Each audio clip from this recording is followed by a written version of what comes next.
来介绍一下不锈钢锯马。坊间常看到的不锈钢锯马有传统式跟抗强弓形式，那这有什么差别呢？传统式的锯马，它的设计整体重心是在上面，所以说底座贴住面积只有4个圆角，很容易风吹的时候造成风摆效应。反而抗强弓锯马，整体的重心是压在下面，所以风吹的时候它有侧向抵消的能力，风吹的时候比较不容易倒。然而我们来看一下。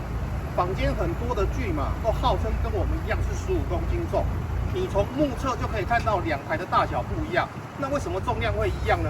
因为这些厂商啊，在这个里面是灌水泥，整体里面是给你灌水泥，所以你花的钱啊，大部分都是买到水泥的重量，而不是像我们实际不锈钢的重量。